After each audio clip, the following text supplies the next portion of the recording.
പ്രിയപ്പെട്ട മുഖ്യമന്ത്രി, പ്രതികരണശേഷി നഷ്ടപ്പെട്ട ഒരു സമൂഹത്തിലെ ഇനിയും മരിക്കാത്ത ഒരു നാവിൻ്റെ ഉടമയാണ് ഞാൻ.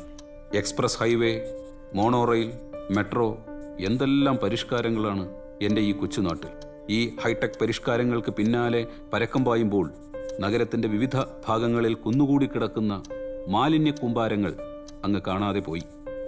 രോഗവാഹികളായ കാലൻകൊതുകുകൾ കൊച്ചു കേരളമാകെ മരണകാഹളവുമായി മൂളിപ്പാറുമ്പോൾ ദന്തഗോപുരങ്ങളിലിരുന്ന് സോളാർ പാനലുകൾ സ്ക്രൂ ചെയ്തുറപ്പിക്കുന്നതിൻ്റെ തിരക്കിലായിരുന്നല്ലോ അങ്ങയുടെ ഈ ഹൈടെക് ചെപ്പടി വിദ്യകൾ ശവത്തെ പൊന്നാട അണിയിക്കുന്നതിന് സമാനമാണ്.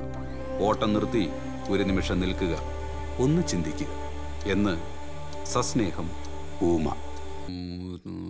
എന്തിനാ കുട്ടിയേട്ടാ വിളിച്ചേ? ഓട്ടം നിർത്തി ഒരു നിമിഷം ചിന്തിക്കുക. എടീ, നീ കത്തൊന്ന് വായിച്ചു നോക്ക്. നിങ്ങളുടെ വീരവാദം കേട്ടോണ്ട് നിന്നാലേ സ്കൂൾ ബസ് അങ്ങ് പോകും. എടി മഞ്ജു, സംഭവിത ഊമക്കത്താണ്. സ്വന്തം ഭാര്യയല്ലാതെ നാട്ടുകാരെ എനിക്കിത് വായിച്ചു കേൾപ്പിക്കാൻ പറ്റൂ? ആരാണാവോ പുതിയ ഇര? ആഹാ, അപ്പൊ ഞാൻ വേട്ടനായാണെന്ന് നീ സമ്മതിച്ചു? വേട്ടനായ്ക്കളെ നേർക്ക് നേരുള്ള പോരാട്ടമാ. മുറിക്കകത്ത് ഒളിച്ചിരുന്ന് ഊമക്കത്തയക്കുന്ന പരിപാടിയല്ല. അച്ഛൻ പഴശ്ശിരാജയുടെ കൊച്ചുമാനമ്മേ, പോരാളി. എടി, മുഖ്യമന്ത്രിയുടെ പിടിപ്പ് കേടുകൊണ്ട് 3-4 ഡാമുകളാ തമിഴന്മാർ അടിച്ചോണ്ട് പോയത്. അതിന് സർക്കാർ ജീപ്പും ബസ്സും കത്തിച്ചിട്ട് എന്താണ് കാര്യം? അപ്പൊ കാഴ്ചപ്പാട് പറയണത് മുഖ്യമന്ത്രിയെ തല്ലാണെന്നാണോ? എടാ, നീ നിന്റെ വായിൽ ഒതുങ്ങുന്ന വർത്തമാനം പറഞ്ഞാൽ മതി എന്നോട്. അച്ഛന്റെ അല്ലേ മോൻ? വാ.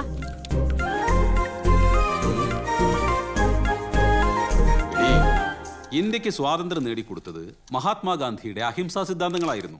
കഷ്ടം, അന്ന് കുട്ടിയേട്ടൻ ഇല്ലാണ്ട് പോയി. ഇല്ലായിരുന്നെങ്കിൽ മൗണ്ട് ബാറ്റൻ പ്രഭുവിന് ഒരു കപ്പൽ ഊമക്കത്ത് കയറ്റി വിട്ടാ മതിയായിരുന്നേ. ഞാൻ അച്ഛന്റെ പേര് മാറ്റി. ഊമഗാന്ധി ഗോവിന്ദൻകുട്ടി.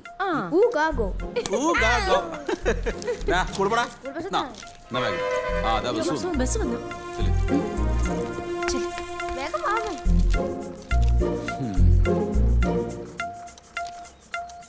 ഇയാളെ താഴെ ഇറക്കിട്ട് ബാക്കി കാര്യം. സ്ത്രീയും പുരുഷനും തമ്മിൽ എന്ത്? അവൾ അവന്റെ ആരാണ്? കൂട്ടുകാരിയാണോ? അതോ വെറും ഉപഭോഗ വസ്തു മാത്രമാണോ? ഈ അന്വേഷണത്തിന്റെ ഭാഗമാകാൻ ഈ ചടങ്ങിലേക്ക് നിങ്ങൾക്കേവർക്കും സ്വാഗതം. സ്ത്രീ സമത്വവേദിയുടെ ഗർജിക്കുന്ന സിംഹികളെ, നമ്മളിൽ ഓരോരുത്തരിലും നീറിപ്പുകഞ്ഞുകൊണ്ടിരിക്കുന്ന വേദനയുടെ ഒരു നെരിപ്പോടുണ്ട്. ആ ചെറുകനലുകളെ ഊതി ഊതി ഒരു വൻ ജ്വാലയാക്കി മാറ്റുക. ജയ് നാരി! ഇതാ നമ്മുടെ അനിഷേധ്യ നേതാക്കൾ എത്തിക്കഴിഞ്ഞിരിക്കുകയാണ്.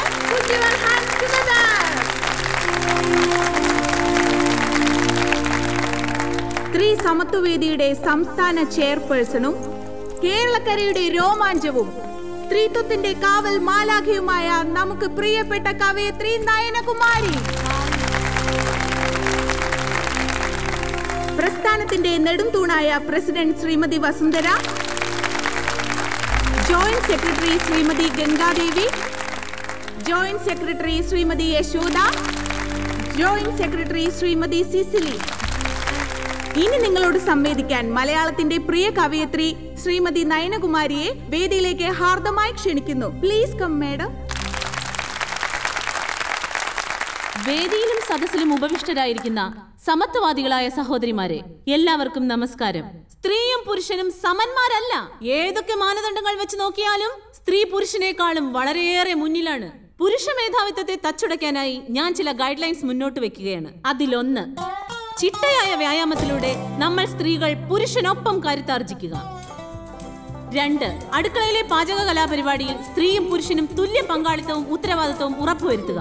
3, നിയമത്തിന്റെ നൂലാമാലകളില്ലാതെ സ്ത്രീക്ക് പുരുഷനെ ഡൈവോഴ്സ് ചെയ്യാനുള്ള സ്പോട്ട് ഡൈവോഴ്സ് സിസ്റ്റം നടപ്പിലാക്കുക. അതിനായി മൊബൈൽ കോടതികൾ ലഭ്യമാക്കുക. 4, ഡെലിവറി ഡെപ്പോസിറ്റ്. ഓരോ ഗർഭധാരണത്തിനും പ്രസവത്തിനും ഭർത്താവ് ഒരു നിശ്ചിത തുക ഡെലിവറി ഡെപ്പോസിറ്റായി ഭാര്യയുടെ അക്കൗണ്ടിൽ നിക്ഷേപിക്കുക. 5, മെയിൽ അബ്സ്റ്റിനൻസ്. പുരുഷനോടുള്ള ആസക്തി ഓരോ സ്ത്രീയും വർജിക്കുക. ഇതൊക്കെ വല്ല നടപ്പുവശമുള്ള കാര്യമാണോ? തള്ളെ ആരെങ്കിലും പറഞ്ഞ് പറ്റിച്ചു കാണും. പുരുഷന്മാർ നിങ്ങളുടെ കാൽ ചുവട്ടിലെ വെറും കൃമി